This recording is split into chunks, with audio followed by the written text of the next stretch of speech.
मंगलम भगवान वीरो मंगलम गौतमोहणी मंगलम कुंदारी जय जन्मोस्तु सर्वमंगल मांगल्यं सर्वकल्याणकारकं प्रधानं सर्वधर्माणां जैनं जयतु शास्त्रं जैनं जयतु शास्त्रं नमस्मै साराय स्वानुभूत्याचकांसते चित्स्य भावाय भावाय सर्वभावान्तरचिते आत्मरूपयान्तमयद्भुत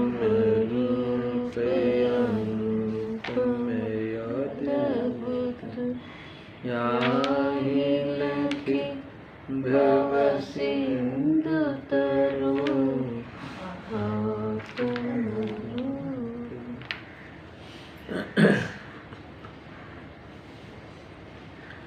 समय सार बंदधिकार गाथा 270। इन आदि दिवसान विध विध वर्तते नहीं जिन्हि को शुभ अशुभ कर्म अनेक से मुनिराज भी नहीं लीत हो। अद्भुत गाथा है। कल सामान्य चर्चा हुई थी। टीका में सबसे ज़्यादा पड़ाव उस बात को लेकर आचार्य देव ने किया कि ये विधविध अध्यवसान क्या है। जो मूल सूत्र में कहा ना, इन आदि अध्यवसान विध विध, यानी ये विधविध अध्यवसान को लेकर आचार्य हेमचंद्र देव ने मौका ले लिया कि अध्यवसान के 3 प्रकार करें, और ये 3 प्रकार के अध्यवसान को 3 फैकल्टी बनाई अध्यवसान की, और तीनों प्रकार के अध्यवसानों में कोई भी अध्यवसान बाकी नहीं रहता। मूल बात देखो, उनकी जो समझाने के लिए भेद की अध्यवसान यानी जो मिथ्या अभिप्राय मिथ्यात्व, वो तो मिथ्यात्व एक ही प्रकार का है, परद्रव्य में एकत्व बुद्धि आदि, बराबर है। पर इसको थोड़ा सा समझाने के लिए 3 प्रकार में बंटवारा किया, और फिर ये 3 प्रकार का बता के इसमें ये भी सिद्धि हुई कि इसमें कोई भी अज्ञान को लेकर जो हो सकते हैं वो सारे भाव इसमें शामिल हो जाते हैं एक, और साथ में ये 3 प्रकार का जो मिथ्यापना, उसमें उसका जो मिथ्या रूप क्या है ना, वो भी 3 प्रकार से बताया। ये सारे अध्यवसान में का मिथ्या रूप यानी मिथ्या दर्शन, मिथ्या ज्ञान, मिथ्या चारित्र को लेकर ये सारे अध्यवसान इस रूप है, इसकी भी बात यहाँ बताई। इतना इशारा किया, फिर वापस खूल कर हर एक प्रकार को अलग अलग लेकर तीनों में एक एक अध्यवसान का प्रकार लेकर इसमें एक किस प्रकार से मिथ्या दर्शन है, किस प्रकार से मिथ्या ज्ञान है और किस प्रकार से मिथ्या चारित्र है, इसकी सिद्धि करें। यानी मुझे ऐसा लगता है कि जो मूल गाथा की जो पहली पंक्ति का ये पद विध विध अध्यवसान, उसका खुलासा बहुत विस्तार से किया है ना। मैं आपको ये गाथा की टाइप बताता हूँ, क्या टाइप है। इसके बाद मूल विषय तो यही है कि ऐसा अध्यवसान जिनके नहीं है ना, तो किनके नहीं है, मुनि कुंजरो, ऐसे मुनिवरों को इस प्रकार का अध्यवसान होता नहीं, इसीलिए वह शुभाशुभ कर्म से लिंपते नहीं। बंधते नहीं, अर्थात तो संसार का अभाव करते हुए मुक्ति को चले जाते। ये पूरा बाउंड्री होगी, लेआउट, ये गाथा की लेआउट होगी। समझ में आया कि नहीं? अभी इसे मैं पढ़ता हूँ, टीका क्या कहते हैं देखो। यह जो तीनों प्रकार के अधिवेशन हैं, अभी मैं टीका में खोलूँगा कौन से तीन प्रकार, मैंने कल भी बता दिए थे, है ना। ये जो तीनों प्रकार के अधिवेशन हैं, कौन से सबके कल बताए थे, कौन से? उदय में आते हुए, तो उदय में आती हुई क्रिया, शुभाशुभ भाव रागादि की क्रिया, एक तो ये रागादि की क्रिया रूप अधिवेशन, एक इसके साथ अधिवेशन बराबर। फिर दूसरा नर्क नरकादि जो पर्याय है ना, उसके साथ उदय में आते हुए नर्क नरकादि के जो भाव है, अर्थात उस प्रकार के जो अवस्थाएं हुई है, उसके साथ जीव एकत्व आदि करता हुआ। और तीसरा जानने में आते हुए ज्ञेयों के साथ, है ना। ये तीन प्रकार, ये तीनों में क्या बाकी रह गया? विश्व रूप करता हुआ, अपने को विश्व रूप करता हुआ, यानी सारे विश्व के साथ अपने को जोड़ता हुआ। किससे जोड़ता है? मान्यता में, कर्ता कर्म करण अधिकरण आदि से जोड़ता हुआ, अर्थात एकत्व ममत्व कर्तृत्व भोक्तृत्व बुद्धि से जोड़ता हुआ। इस प्रकार से वृत्ति करता हुआ, ऐसी मान्यताओं में खोटा अध्यवसाय रूप परिवर्तन करता हुआ। आया ख्याल में? क्या करता है? संसार को बढ़ाता है, कर्म को बांधता है, कर्म से लिपता है और वास्तव में अपना अहित करता है। मूल बात ये है। और ऐसा अध्यवसान जिनके नहीं, समझ में आया ना, वह कभी बाह्य में अपनी भूमिका के अनुसार, मुनि हो तो मुनि, गृहस्थ हो तो गृहस्थ, जो भी हो, है ना। अगर मुनि हो तो बाह्य में 28 मूल गुण की क्रिया पालने रूप दिखे, वस्त्र का त्याग करता हुआ दिखे, मगर वो ज्ञाता दृष्टा अनुभव करने के कारण वह जीव कभी बंधता नहीं है, नया बंध होता नहीं है, और जो नहीं कर्म आके खिरते हैं उसका भी वह ज्ञाता रहता है। गजब की बात है। मुक्ति के मार्ग का ये जो है ना, बहुत अद्भुत वास्तव में उदाहरण है, एक अद्भुत प्रयोग है, ऐसा समझ लेना। देखो, यह जो तीनों प्रकार के अधिवेशन है, वे सभी स्वयं अज्ञान आदि रूप, अर्थात अज्ञान, मिथ्या दर्शन और अचारित्र रूप होने से शुभाशुभ कर्म बंध के निमित्त है। ये सारे अधिवेशन वे कर्म बंध के निमित्त है। कौन से? वो तीन प्रकार के अधिवेशन, है ना, वो कर्म बंध के निमित्त है। क्यों? क्योंकि वो अज्ञान रूप है, अदर्शन रूप है, अथवा मिथ्या दर्शन रूप है। वह सारा आचरण मिथ्या चारित्र रूप है, इसीलिए उससे कभी मुक्ति नहीं मिलती। वह बंधन का उपाय है, वह बंधन का ही कारण है, वो बंध में ही वास्तव में निमित्त बनता है ना। उससे कोई, देखो ये बात तो इतनी आगे इशारा कर दिया ना, और कुछ कार्य तो होता ही नहीं। ये बात याद रखना, एक एक कथन बीजू काय तो था ज नहीं। એને એટલે શું, जो तुम मानते हो उस अनुसार कोई बाह्य में तो कार्य नहीं ही होगा, मगर कर्म बंध जरूर होगा। ये कितनी बड़ी बात है। तो क्या करना है ना, मैंने कर किया, मैं कर सकता हूँ, और जो मैं कहता हूँ वो सत्य है, ऐसी हट छोड़ दे। समझ में? ऐसी हट करके बाहर में विकल्प करके अपने को दुखी करता है, दूसरे को भी दुख में निमित्त बनता है, क्लेश को प्राप्त होता है, सारा वातावरण कुटुंब में समाज में दूषित कर देता है,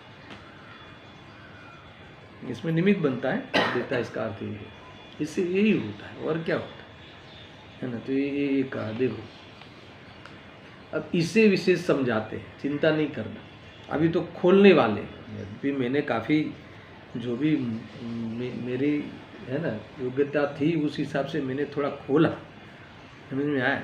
मगर अभी आचार्य स्वयं इस विषय को खोलते हैं, अब इस बात को समझाते हैं, है ना। कौन सी बात को? तीन प्रकार के जो अधिवेशन है वे सभी स्वयं अज्ञान आदि रूप होने के कारण वह कर्म बंध में निमित्त होते हैं। इस बात को अभी मैं खोलता हूँ, सुनो। सबसे पहला प्रकार क्रिया को लेकर है, दूसरा प्रकार द्रव्य को लेकर है, तीसरा प्रकार गुण को लेकर है। ऐसा गुरुदेव सिंह ने अपने प्रवचन में कहा, आज मैंने पढ़ा। पहला प्रकार पर्याय को लेकर है, क्रिया को लेकर। दूसरा वस्तु को लेकर है, यानी द्रव्य को लेकर है, पदार्थ को लेकर है। और तीसरा गुण को लेकर है ना। उसमें क्या ये गलती करता है, इसमें क्या ये मिथ्याभिप्राय करता है, वहाँ अध्यवसान कहाँ बैठा है, वहाँ मिथ्यात्व कहाँ पलता है, तो वो उसका ज्ञान आचार्य देव कराते हैं। फिर तुरंत इनको इतना ही जोड़ना है गाथा को पूरा करने के लिए, ऐसा अध्यवसान जिनके नहीं है, किनके नहीं है, मुनिराजों ज्ञानियों को नहीं है, इसलिए वो नहीं बंधते। फिर मूल गाथा का ये जो है ना वस्तु विषय, वहाँ समाप्त करते हैं। पर इस बात को लेकर सुनना, उसमें भी टीका करते हैं। ये जिनके नहीं हैं, इनकी भी इनका खुलासा किया है, उस पद का भी एक पैराग्राफ में विस्तार किया है। समझ गया, बहुत अद्भुत है, इसलिए मैं बार बार आपको एक थीम बता रहा हूँ। अब सुनो, सबसे पहला प्रकार, मैं परजीवों को मारता हूँ, ये क्या हो गया, क्रिया। मैं जिलाता हूँ, जो भी है, सुखी दुखी करता हूँ, ये क्रिया हो गई ना। इत्यादि जो अध्यवसान है क्रिया के संबंध में, उस अध्यवसान वाले जीव को, कल ये बात आई थी ना, ऐसे अध्यवसान वाले जीव को कहाँ है, क्या है अज्ञान, ऐसे अध्यवसान वाले जीव को क्या अज्ञान है, ये बताते हैं। ज्ञानमय पने के सद्भाव से शत्रु अहेतु ज्ञप्ति ही जिसकी क्रिया है, ऐसे आत्मा का, यहाँ तक ले लेना, यहाँ अल्प विराम करना, नहीं तो अर्थ गलत निकलेगा। ऐसे आत्मा का, और दूसरा वो जो क्रिया है, और राग द्वेष के उदयमय ऐसी जे हनन आदि क्रियाओं का क्या नहीं है, विशेष नहीं जानने के कारण, वेद ज्ञान नहीं होने के कारण, ऐसा ले लो। तो अध्यवसान कहाँ हुआ, वेद ज्ञान नहीं है, वो अध्यवसान है। दोनों भिन्न भिन्न है, ये अध्यवसान है ना। दोनों भिन्न है ऐसा नहीं मानना, वो अध्यवसान है क्या, ऐसा विशेष नहीं जानने के कारण, ऐसा वेद ज्ञान नहीं होने के कारण क्या है, भिन्न आत्मा का अज्ञान होने से, आया ख्याल में, आत्मा भिन्न है ऐसा नहीं जानने के कारण वह अध्यवसान प्रथम तो अज्ञान है ना। एक तो ये पद, फिर दूसरा इसमें एक ज्ञान का दोष हो गया, और दूसरा श्रद्धान का। फिर भिन्न आत्मा का अदर्शन होने से, अर्थात भिन्न आत्मा, इससे आत्मा यानी मैं भिन्न हूँ ऐसा दर्शन न होने से, ऐसा श्रद्धा न होने से, प्रतीति न होने से, समझ में आया ना। ये क्या हो गया, वह अध्यवसान मिथ्या दर्शन है। और भिन्न आत्मा का अनाचरण होने से, यानी आत्मा भिन्न है ऐसा अनुभव न होने से, यानी ऐसा इसमें समर्पण न होने से, उसमें रमणता न होने से, जो जहाँ रमता है इन कषायों में, इन मान्यताओं में, तो वो सब कैसा आचरण हो गया, अनाचरण होने से वो क्या हो गया, मिथ्या चारित्र रूप से वह वास्तव में अचारित्र है, मिथ्या चारित्र है। ये हो गया क्रिया, और आत्मा की क्रिया और राग की क्रिया, दो क्रियाओं के बीच में उसे तफावत नहीं लगता। ये देखो, अभी इतना भी मैं इसको एक एक पद को खोलता हूँ, समझना, मैं पूरा नहीं कर दूंगा, ऐसे ही एक एक पद को खोलता हूँ। क्या है सबसे पहला प्रकार अध्यवसान का, कि ऐसा समझ लो कि ये आत्मा का और रागादि भाग का वो न तफावत जानता है और न भेद जानता है। वहाँ भी दो आश्रव अधिकार में दो शब्द है ना, आत्मा और आश्रव का तफावत खबर नहीं है और भेद नहीं जानता है। अब तफावत और भेद तो एक ही शब्द है। तफावत का अर्थ ये है कि ये आश्रव आदि अथवा राग द्वेष आदि क्या है और आत्मा क्या है, वो पहले भिन्नता ही खबर नहीं, दोनों के बारे में लक्षण भिन्नता है वो पता ही नहीं है ना, इसीलिए भेद भी नहीं करता, इसलिए मेरे से भिन्न है ऐसा अनुभव नहीं करता, ऊपर से मेरे से अभेद है ऐसा अनुभव करता है। अर्थात मेरा कर्तव्य है, मेरी क्रिया है, इसमें क्या गलत है, उसमें कुछ गलत नहीं लगता, इस प्रकार से करता है। आया ख्याल में, तो ये लिया है। अब देखो, वो जो आत्मा को यहाँ आत्मा की क्रिया यानी स्वाभाविक क्रिया और रागादिक क्रिया, विभाविक क्रिया, तो दोनों क्रियाओं के बीच में विवेक नहीं है। क्यों विवेक नहीं है? क्योंकि स्वाभाविक क्रिया को तो भूल ही गया है, जानता ही नहीं, और जो वैभाविक क्रिया है उसको स्वाभाविक क्रिया मान के करता है। यानी कुल मिला के है ना, आत्मा और उसकी जो कार्य सीमा है उसका हमें ख्याल होना चाहिए। कोई भी द्रव्य और उसकी कार्य सीमा, ये दो चीज़ें हमें ख्याल में नहीं होती, इसीलिए हम कोई ना कोई कल्पनाएं जरूर करते हैं कार्य को लेकर। कितनी बातें कही। अब ये मैंने आपको फॉर्मूला एक कही, अब फॉर्मूला इसमें मैं जोड़ता हूँ, सुनना कैसे कहते हैं। देखो, हाँ, मैं परजीवों को मारता हूँ इत्यादि जो अध्यवसान है, उस अध्यवसान वाले जीव को, है ना, वो है ना, अध्यवसान में गलती नहीं मानने वाले जीव को ज्ञान में पने के सद्भाव से सतरूप अहेतुक ज्ञप्ति ही जिसकी एक क्रिया है, ऐसे आत्मा का, अब इसका अर्थ मुझे करना है, ऐसे आत्मा का। ऐसा आत्मा किसका है? कैसा आत्मा? संकेत, कैसा आत्मा? मैं प्रश्न कर करके विषय को खोल रहा हूं। कैसा आत्मा? कि जो ज्ञानमय के सद्भाव के कारण। अच्छा, ज्ञानमय का सद्भाव किसको है? बोलो। जो नहीं मानता उसको भी है, जो अपने को जीव नहीं समझता उसको भी है ना। एक इंद्रिय से लेकर सिद्धू तक की सब जीव राशि को ज्ञानमय सद्भाव है। अब ज्ञानमय सद्भाव है तो क्या होगा? ये तो होगी वस्तु। आत्मा ज्ञानमय का सद्भाव रूप है, तो उसकी फिर क्रिया क्या? उसकी फिर क्रिया क्या होगी? जिसमें से जो होगा वही आएगा ना, जो नहीं है वो कैसे आएगा? तो इसमें लिखा कि इसमें एक जिसकी एक क्रिया है, ज्ञप्ति ही जिसकी एक क्रिया है। मैंने और दो विशेषण नहीं पढ़े।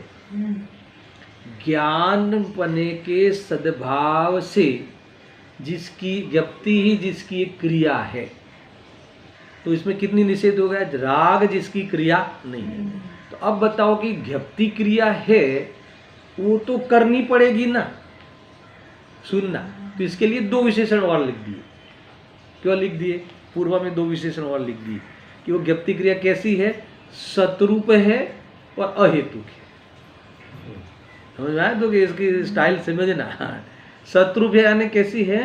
कि जैसे ज्ञानमय का सद्भाव तीनों काल है, तो ये जानने रूप क्रिया भी तीनों काल है। इसकी सत्ता सतरूप है, नीचे लिखा है सत्ता स्वरूप अस्तित्व रूप, है ना। आत्मा ज्ञान में है, इसीलिए सतरूप अहेतुक ज्ञप्ति ही उसकी क्रिया है। यानी ये जो जानने रूप क्रिया कब नहीं थी? कब नहीं थी? उसकी सत्ता कब नहीं थी? त्रिकाल सत्ता है। एक क्रिया भी त्रिकाल रूप है। ज्ञान स्वभाव तो त्रिकाल रूप है, और उसका जो परिणमन है, जानने रूप क्रिया है, वो भी सो जाते हैं तब नहीं होती, अपने उसको भूल जाते हैं तब नहीं होती। ऐसा कुछ होता है? अब सो जाते हो तब ज्ञान की क्रिया आत्मा की होती है कि नहीं होती? अरे होती है। अरे तुम्हारा एक इंद्रिय में जीव चला जाए तब भी ज्ञान की क्रिया होती है। ये समझ में आया? यानी सतरूप है, ये ज्ञप्ति क्रिया हमेशा है, निरंतर है, नित्य है। क्रिया स्वयं बदलती हुई होने से अनित्य है, हर समय नई नई होने से अनित्य है उस अपेक्षा से, मगर ऐसा हर समय होने रूप नित्य है। अभी जुदी, फिर भी दूसरी, फिर तीसरी, फिर चौथी, इस प्रकार से तो अनित्य है, नई नई है। मगर कभी ज्ञान की क्रिया नहीं हो, ऐसा नहीं होता, इस अपेक्षा से नित्य है। इसीलिए ज्ञप्ति क्रिया सतरूप है। समझ में आया ना? बहुत बड़ी बात है। इसीलिए वो चिंता नहीं करनी है, ऐसी ज्ञप्ति क्रिया वाला आत्मा। और दूसरा क्या लिखा?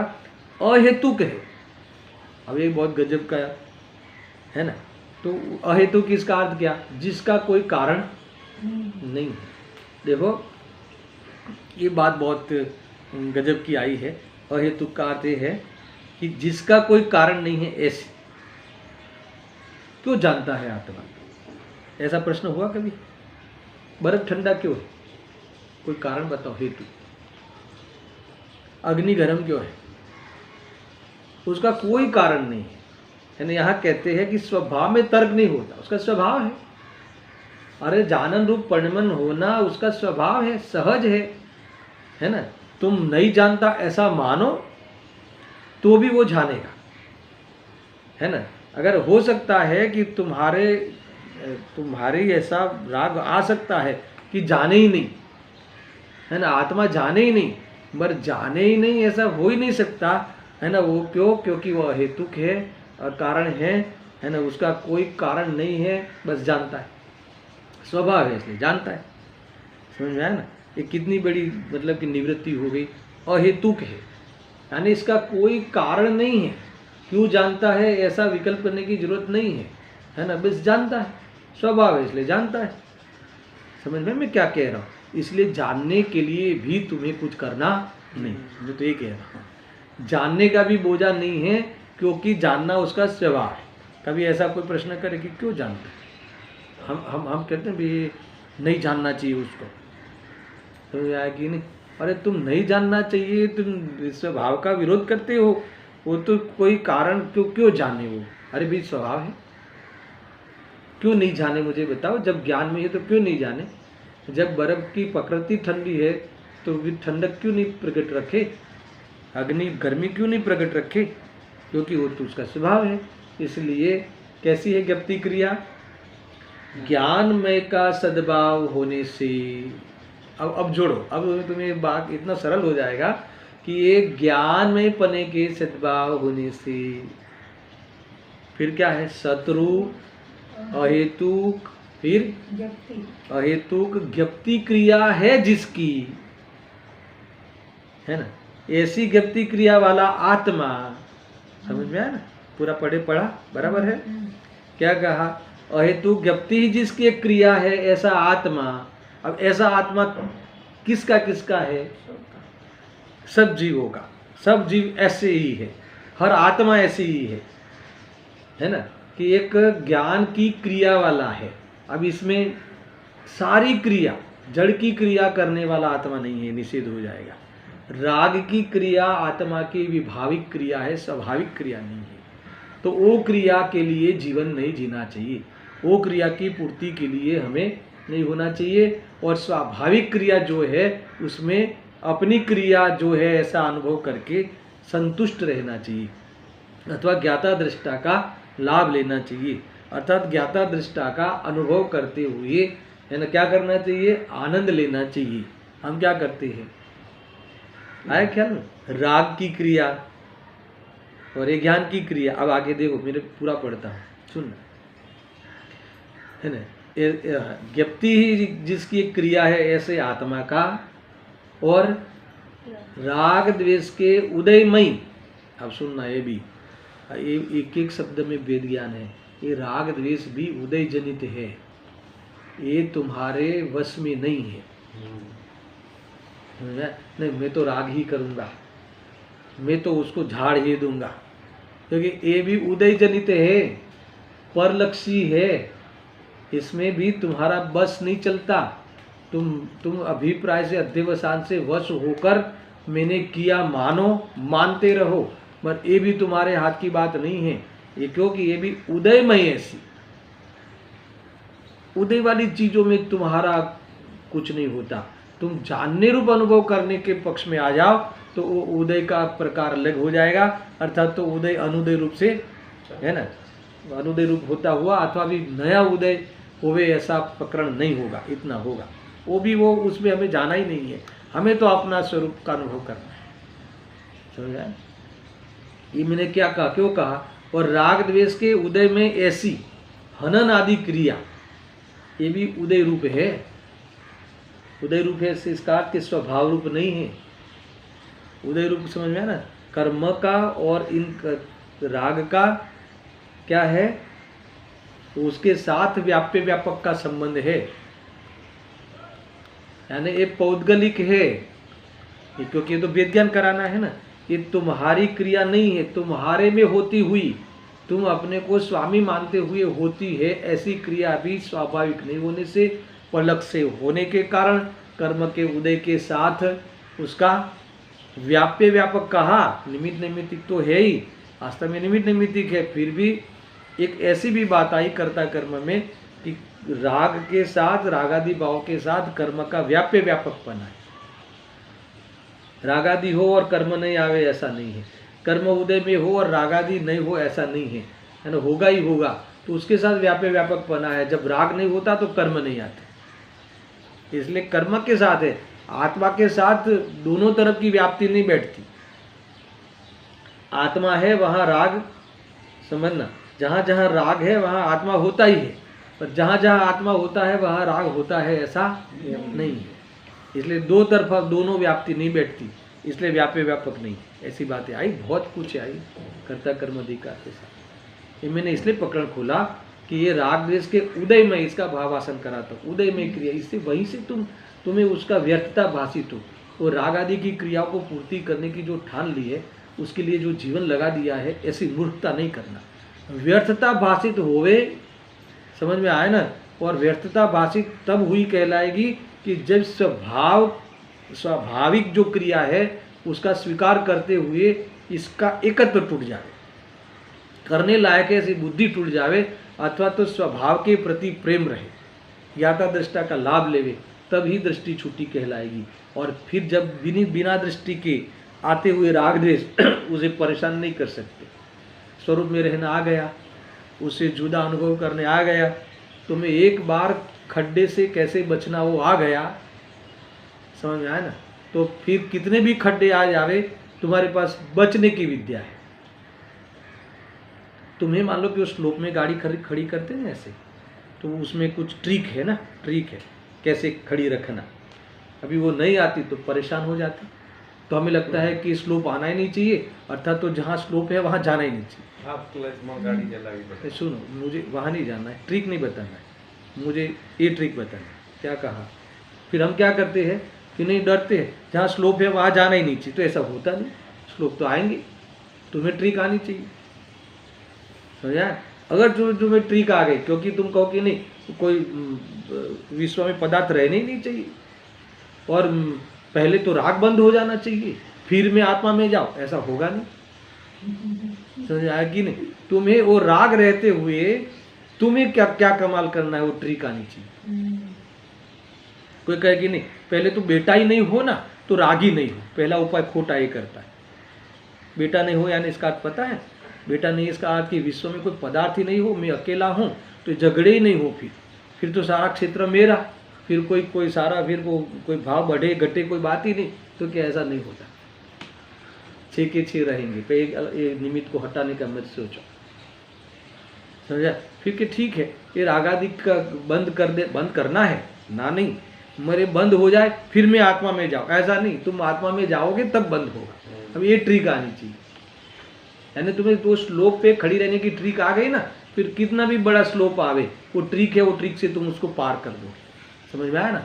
यानी फिर एक बार तुम्हें उस राग आदि मेरे है ही नहीं, है ना, तुम्हारे अध्यवसान में, तुम्हारे अभिप्राय में ज्ञान क्रिया, स्वाभाविक क्रिया पे ध्यान गया। स्वाभाविक क्रिया जो है ज्ञान, जानन, ज्ञान सामान्य का आविर्भाव हुआ, उस पर ध्यान गया, तो जानने में आने वाले ज्ञाकार ज्ञान, अर्थात उस विशेषताओं पे से ध्यान हटा, यानी उसका प्रेम घटा, अर्थात तो उसमें अपने तो टूटा, ये ट्रिक आ गई। तो अब भले उदय में आने दो, अब उदय में 6 खंड के जितने का राग आ गया, है ना, द्वेष आ गया लड़ने का, तो भी मैं उसमें उलझने वाला नहीं हूँ। एक समय के लिए भी उसकी आवश्यकता मुझे महसूस नहीं होती, इसलिए उसी भव में वो कार्य सब समाप्त हो जाते, अंत हो जाता है। ख्याल में वो राग का अंत हो जाता है उसी भव में। भरत जी का, कई चक्रवर्तियों का वो सारे राग का अंत हो गया, ये है ट्रिक। तो ये कहा, देखो अभी ये कौन सी क्रिया है, फिर से पढ़ता हूँ। ज्ञानमय के सद्भाव होने से जो सतरूप है, अहेतु के है, कि जिसका कोई कारण नहीं है ना, कोई हेतु ही नहीं है, ज्ञान होना स्वभाव है। शक्कर मीठी क्यों है, तो कि उसका स्वभाव है। तुम उस स्वभाव को ही देखो, उस स्वभाव को ही स्वीकार करके तुम अपने स्वभाव के साथ रहो।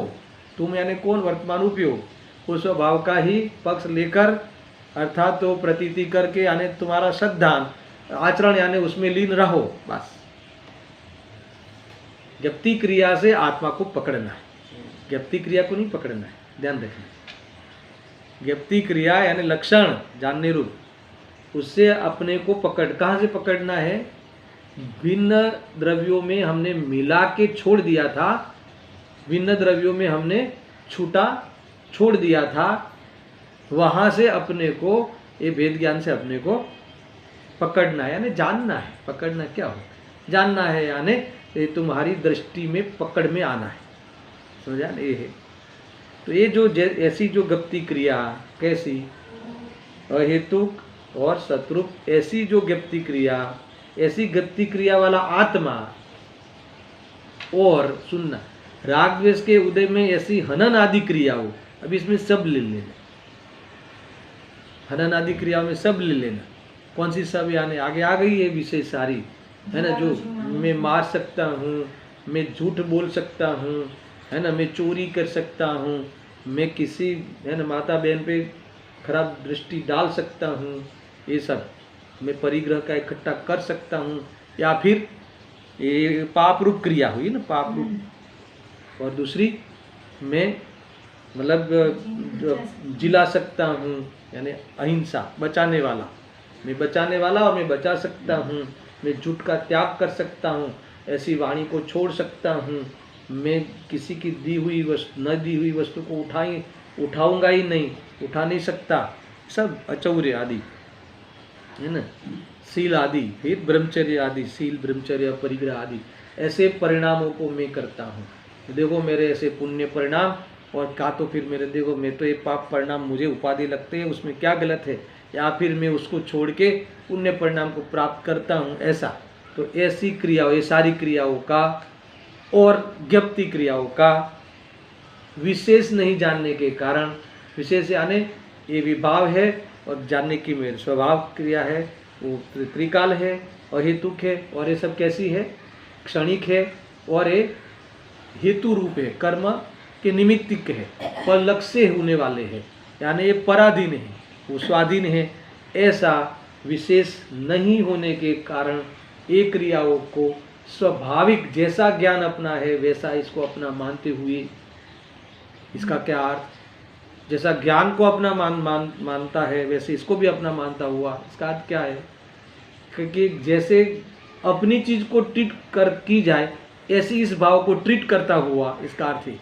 नहीं तो आप कहोगे कि चलो ज्ञान को जैसा अपना मानता है वैसा इसको अपना मानता है, तो ज्ञान को तो अपना माना ना 50%, ऐसा नहीं। ये तो जैसे अपनी चीज को अपनी चीज अपनाए, ऐसी इस चीज को अपनाता है, ऐसा समझ में आया ना? ऐसी ट्रीट करता है यानी उसके लिए जीता है। तो इसके लिए ये इसका क्या हो गया? वेद ज्ञान न होने से अज्ञान है। और फिर आगे देखो, भिन्न आत्मा का अज्ञान होने से, यानी इससे भिन्न आत्मा है ऐसा ज्ञान न होने से, वह अध्यवसान प्रथम तो अज्ञान, वो सारा वेद ज्ञान नहीं होने से अज्ञान। अब सुनना, भिन्न आत्मा का अश्रद्धान होने से, यानी इससे मैं भिन्न हूँ, ये जड़ की क्रिया है, ये पौद्गलिक क्रिया है, और ज्ञान की क्रिया है, वो मेरी क्रिया है, ऐसा अपना श्रद्धान, अपनी क्रिया की प्रति, है ना, वो प्रतीति नहीं होने से, अपना दर्शन से अछूता है, अपने भगवान आत्मा का उसे दर्शन नहीं होने से, ये क्या हो गया? अदर्शन अथवा मिथ्या श्रद्धान है। अब सुनना, और भिन्न आत्मा का अनाचरण होने से, इस प्रकार से वह अचारित्र है। इसका अर्थ क्या हुआ कि जो इससे जो भिन्न आत्मा है, वितरागी आत्मा है, उसका तो आचरण करता नहीं है ना, यानी अर्थात तो ये रागादि क्रिया से मैं भिन्न हूँ, है ना, ऐसा आचरण नहीं है, इस प्रकार का वास्तव में उसकी स्थिरता नहीं है, तो वह रागादि रूप आचरण करता है, वो सब अनाचरण है। अथवा आत्मा से जो भिन्न है, ऐसे रागादि रूप आचरण करता है ना, वो सारी चीज़ें मिथ्या चारित्र है। समझा? ये हो गया। देखो ये पहले प्रकार का अध्यवसान हुआ। अब दूसरे प्रकार ब्रैकेट में लिखा है। अब कौन सा आएगा? एक क्रिया के साथ वेद ज्ञान। अब कौन सा आएगा? नारकादि भाव और ज्ञायग भाव, दोनों का पता आता पता, भिन्नता का आता पता। सब गति का ले हाँ, अब द्रव्य, अब इसमें द्रव्य कल पूछा था ना आपने, इसमें द्रव्य कैसे घटेगा मैं बताता हूँ। पहले मैं पढ़ता हूँ। नारकादि में चारों लेना, नारकादि नरक, नारकी मनुष्य, तिर्यन और देव। ये पदार्थ हो गए ना, इस भाव के साथ पूरा जीव हो गया ना। देखो मैं ऐसे बोलता हूँ, नारकी, फिर देव, फिर मनुष्य, फिर तिर्यन। तो एक प्रकार से ये भाव है, औदैहिक भाव है, ठीक है ना। तो इस भाव के सहित पूरा जीव को देखना, तो ये मनुष्य जीव द्रव्य अथवा मनुष्य जीव पदार्थ, नारकी जीव पदार्थ हो गया ना। कोई एक विशेष पर्याय को लेकर पूरे जीव को देखना है ना, तो ये पदार्थ हो गए।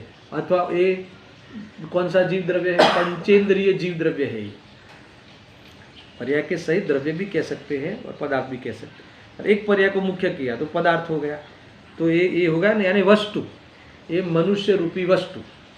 मान लो कि आप रागादि पर्याय भी औदैहिक भाव है, उदयगत भाव है ना, नहीं है। वो पर्याय एक क्रिया के रूप में वेद ज्ञान कराया। अब यहाँ वस्तु के रूप में तुम वस्तु, खरेखर तुम तो ज्ञायक भाव हो, तुम तो जीव द्रव्य हो, तुम तो जीव तत्व हो, समझ में? तुम तो ज्ञायक भाव एक वस्तु, पारिणामिक भाव हो, वस्तु हुई ना पूरी पारिणामिक भाव। और तुमने अपने को मनुष्य मान लिया है, पूरे भव पर्यंत तुमने अपने को मनुष्य भाव को स्वयं, ये मैं ज्ञायक भाव के बजाय मनुष्य हूँ ऐसा अनुभव कर लिया है। ये वास्तव में अज्ञान है। अब ये वाली बात आने वाली है। मैं खोल के इसलिए पहले बताया कि वाक्य रचनाओं में आपको ये बात खुलासा हो, इतना देखो। अब और मैं नारक हूँ इत्यादि जो अध्यवसान है, वह अध्यवसान वाले जीव को भी, अब क्या होता है, उस जीव को ज्ञानमय के सद्भाव से शत्रुप हेतु ज्ञायक ही जिसका एक भाव है, ऐसा आत्मा का, समझ में आया ना, कैसा आत्मा, वही विशेषण लगाए। कैसा है आत्मा? ज्ञायक भाव कैसा है? त्रिकाली है, उसमें तो भी सद है, त्रिकाली है। क्यों त्रिकाली है? क्योंकि स्वभाव है, द्रव्य का ऐसा स्वभाव है, क्योंकि द्रव्य लिया ना, द्रव्य का ऐसा स्वभाव है। फिर ज्ञानमय के सद्भाव से शत्रुप है, अहेतुक है। क्यों है? कि इसका कोई कारण नहीं। तुम जीव क्यों हो? तुम ज्ञायक भाव क्यों? अरे मैं हूं अनादि अनंत, क्यों? क्योंकि स्वभाव में तर्क नहीं करना, ये कुतर्क हो जाएगा, समझ में ना। हो तुम ऐसे हो ऐसा जानो, तुम ऐसे हो ऐसी सिद्धि करो, तुम ऐसे हो वैसी प्रतीति करो, मगर क्यों है ये बात नहीं। तुम ऐसा होने पर भी तुम मनुष्य रूप अनुभव क्यों करते हो? इसका जवाब है मेरे पास, मोह के कारण। समझ में आए ना। मगर तुम जीव क्यों हो? क्योंकि अनादि अनंत से द्रव्य जो है उसमें तुम जीव द्रव्य अनादि से वो अनंत काल तक रहने वाले। तुम भूले हुए हो, तुम्हें पता नहीं है, ये बात अलग है। मगर तुम हो तो शत्रुप हो, अहेतुक हो। कौन है ऐसा? अहेतुक ज्ञायक ही जिसका एक भाव है। किसका? मेरा। ऐसा आत्मा का, आत्मा क्या है? मेरा, यानी मैं ज्ञायक भाव हूँ, आया ना, परम पारणामिक भाव हूँ 5 भावों में। और कर्मोदय जनित नारक आदि भाव का विशेष न जानने के कारण हम नारक आदि भी भाव लिए, यानी गुरुदेव सिंह ने इसमें बात घटाया। मैं पढ़ के बताऊंगा आपको कि इसमें क्या लिया कि ये द्रव्य की बात है, पहले पर्याय की बात है। वैसे ये भी पर्याय है, मगर द्रव्य इसलिए लिया कि ज्ञायक भाव के सामने वेद ज्ञान कराना है। तुम ज्ञायक, तुम वस्तु कौन हो? तुम परम पारणामिक भाव रूप वस्तु हो, पूरी वस्तु हो। तुम मनुष्य रूप वस्तु नहीं हो, तुम नारकी रूप वस्तु नहीं हो। तुम मनुष्य में आए तो अपने मनुष्य के भाव को प्राप्त हुए तो तुमने अपने को क्या मान लिया? मनुष्य रूपी वस्तु मान लिया। मैं तो मनुष्य ही हूँ और मेरी रागादि क्रिया है ना। इस प्रकार से अपने को ये मान लिया। वैसे तुम कौन हो? चेतन हो। चैतन्य तुम्हारा गुण है और चेतना हमारी क्रिया है। तो पहले चेतना क्रिया, अब चेतन। मैं तो चेतन हूँ, मैं तो ज्ञायक भाव हूँ, मैं तो जीव तत्व हूँ। समझ में आया ना। तो फिर मैं क्या नहीं हूँ? तो क्या मैं मनुष्य नहीं हूँ, मैं नारकी नहीं हूँ, मैं तिर्यंच नहीं हूँ। तो ऐसे चतुर्गति में होने वाले उदयगत भावों को अथवा उस पदों को, उस वस्तु को, उस पदार्थ को है ना, तुमने अपने में मिलाकर अथवा ज्ञायक भाव को भूलकर तुम उसी पदों को, उसी पदार्थ को, उसी तुम्हारी उस पोजीशन को, उस अवस्था विशेष से सहित वस्तु को, है ना, ऐसी अवस्था विशेष सहित तुम अपने को, है ना, जीव को तुमने मनुष्य मान लिया, ज्ञायक भाव को तुमने औदैहिक भाव रूप मान लिया। तो ये विशेष नहीं होने के कारण दोनों के बीच में तफावत तुम्हें पता नहीं होने का क्या तफावत है?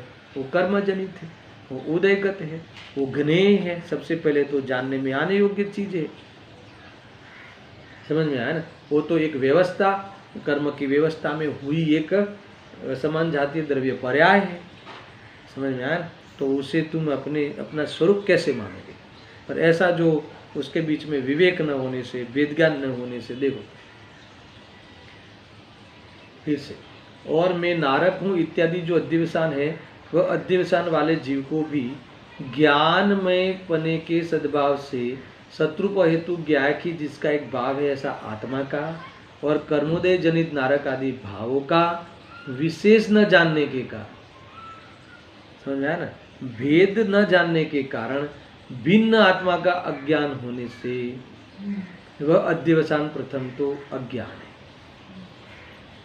यानी तुम अपने को यही विवेक नहीं, ज्ञान में इतना विवेक नहीं, समझ में आया ना, कि ये जो मनुष्य आदि भाव जो प्राप्त हुए हैं वो उदय भाव है, उदय भाव है, यानी इस उदय भाव को प्राप्त एक मनुष्य भव है, समझ में आया कि नहीं। अर्थात ये मनुष्य आदि भाव को प्राप्त एक जीव मनुष्य रूपी पदार्थ है, एक पदार्थ है, समझ में आया ना। तो ये वास्तव में एक ज्ञायक भाव नहीं है, समझ में आया। ये उदयगत है, एक पारणामिक भाव नहीं है, एक पवित्र नहीं है, ये अवस्था विशेष को के मिलाकर इस जीव को मनुष्य कहा जाता है, ये व्यवहार कथन है, ये परमात्म स्वरूप नहीं है, समझ में आया कि नहीं। क्यों ये कहा? क्योंकि ऐसे भावों को प्राप्त हुआ है, मगर ऐसे भावों को प्राप्त हुआ है तो ऐसा है नहीं, प्राप्त हुआ है इसलिए इसका अभाव होना। अच्छा, कौन प्राप्त हुआ है?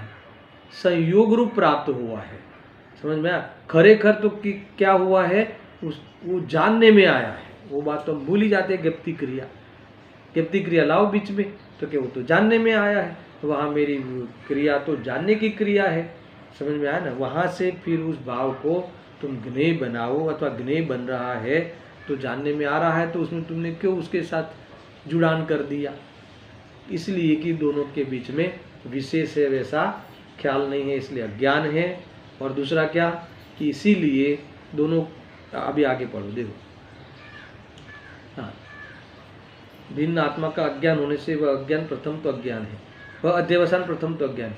फिर भिन्न आत्मा का अदर्शन होने से, अदर्शन होने से इसका अर्थ क्या है कि उसका पता नहीं होने से, प्रतीति नहीं होने से, अपने को देखता ही नहीं ना, अपने को मैं चैतन्य स्वरूप हूँ, ज्ञायक भाव हूँ, पारणामिक भाव हूँ, ऐसा मानता ही नहीं मानना आदर्शन है। प्रतीति नहीं करना आदर्शन है, अपना दर्शन ही नहीं करता, अपनी तरफ यही मैं हूँ ऐसा देखता ही नहीं। तो क्या देखता है कि ये मनुष्य ही मैं हूँ ऐसा देखता है, वो मनुष्य ही मैं हूँ ऐसी श्रद्धान रखता है, इसी प्रतीति करता है, इसके पीछे ऐसा मानता हुआ ही जीता है। देखो ये तो बहुत, देखो तुम अपने को अनुभव करते हो कि नहीं, क्या मान के जीते हो? सही कहो, तुम अपने को क्या मान के जीते हो? है ना, आया ना, एक में स्त्री पर्याय रूप है ना, मनुष्य रूप, इसलिए मनुष्य ने शोभे वा काम करवाना क्योंकि नहीं करवाना। देखो ये अध्यात्म जगत अलग है, लोक में चलता है, पहले मनुष्य तो बनो फिर भगवान बनना, ऐसा कहते हैं ना। जब हम भगवान बनने की बात कहे तो क्या पहला मनुष्य तो बनी ने, जो पहला मनुष्यपन तो बताओ। क्या कहते हैं कि पहले नक्की तो करूं कि मैं मनुष्य हूं कि नहीं, बाद में फिर मैं मनुष्यपना प्रकट करूं ना, समझ। अरे मैं जब मनुष्य हूँ ही नहीं, और ये जो मनुष्यपना है वो पर्याय मेरी है ही नहीं, वो सब कर्म जनित व्यवस्थाएं है, तो फिर मैं मनुष्य हूँ ऐसा मानूं और वो मनुष्य के अंतर्गत होने वाली पर्यायों करने लायक ऐसा मानूं और उसी में मैं अपनी ज्ञान श्रद्धान और मेरा आचरण, मेरा चारित्र, मेरी रमणता उसमें ही मैं लगा दूं और ऐसा मिथ्या दर्शन, मिथ्या ज्ञान, मिथ्या चारित्र के साथ रहकर मैं अपना अहित करूं, ऐसा क्यों करूं? तो फिर क्या करना चाहिए? आए ना वेद ज्ञान, यही एकमात्र उपाय है। देखो हाँ इसीलिए हाँ अब भिन्न आत्मा का आदर्शन होने से वह क्या है? हाँ अदर्शन होने से वह अध्यवसान मिथ्या दर्शन, यानी हमने उस अध्यवसान को अज्ञान आदि रूप से ही अनुभव करते हैं, यानी हमें वहाँ मिथ्या ज्ञान है, मिथ्या दर्शन हो गया और अब भिन्न है, भिन्न आत्मा का अनाचरण होने से अचारित्र है। ये अध्यवसान क्या है? ये अध्यवसान के कारण जो आत्मा इस अध्यवसान अर्थात तो ऐसे शुभाशुभ भावों से भिन्न है ऐसा अनुभव नहीं करने के कारण, मैं जानने रूप हूँ ऐसा अनुभव नहीं करने के कारण ये जो शुभाशुभ भाव जो है अर्थात तो नरकादि भाव, अभी तो नरकादि भाव लिए ना, नरकादि भाव रूप ही अनुभव करता है ये आचरण। नरकादि भाव में क्या आचरण करते हो? तुम्हारा उपयोग, तुम्हारा चारित्र, तुम्हारी रमणता ये मनुष्यपने में ही स्थिर है। स्थिर है कि अस्थिर है ना? अस्थिर रूप से स्थिर है, यानी अस्थिर रहना ही हमें अच्छा लगता है। ये सब क्या है? अनाचरण है, अर्थात तो ऐसा अनाचरण होने से वो मिथ्याचारित्र है, ऐसा कहा।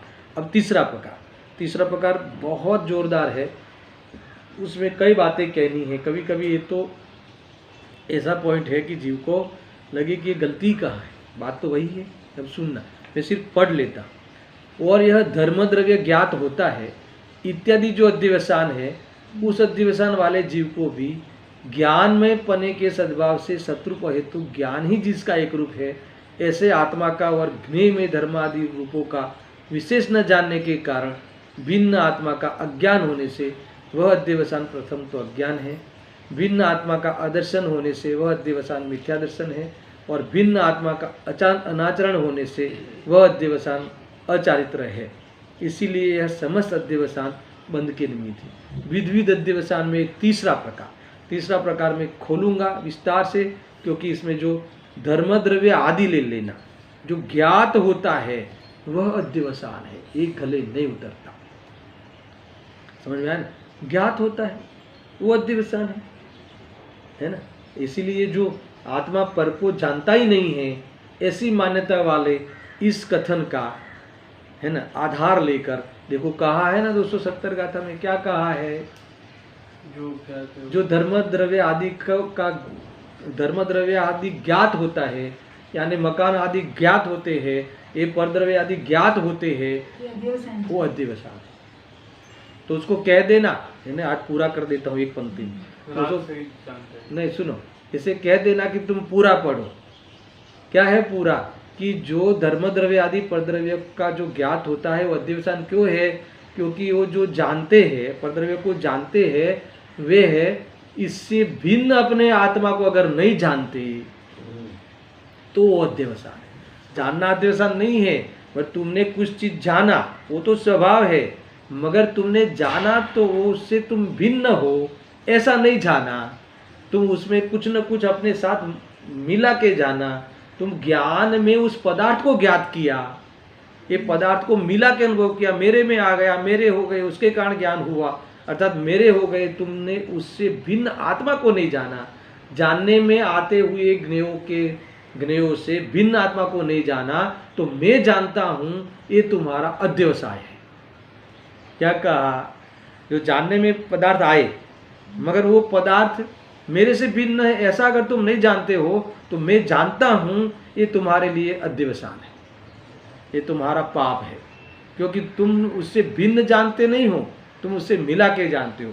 जानने में आए ज्ञेय वहाँ तक तो तुम्हारा नेचर है, पर जानने में आए तो जानने के साथ एक रूपता है, तुमने ज्ञेयों के साथ एक रूपता कर दी, उससे भिन्न आत्मा को नहीं जाना, वो अध्यवसाय है। मरे जीव दूसरी पंक्ति नहीं पढ़ता, यानी देखो कहा है ना कि धर्म द्रव्य आदि जो ज्ञात होते हैं, पर द्रव्य आदि ज्ञात होते हैं, वो अध्यवसान है, यानी पर को जानना वो अध्यवसान है, ऐसा उसने कहा। इसलिए कहते हैं कि आत्मा पर द्रव्य को तो जानता ही नहीं, फिर भी जानता है ऐसा मानना वो अध्यवसान है। तो क्या तेरी गलत मान्यता है।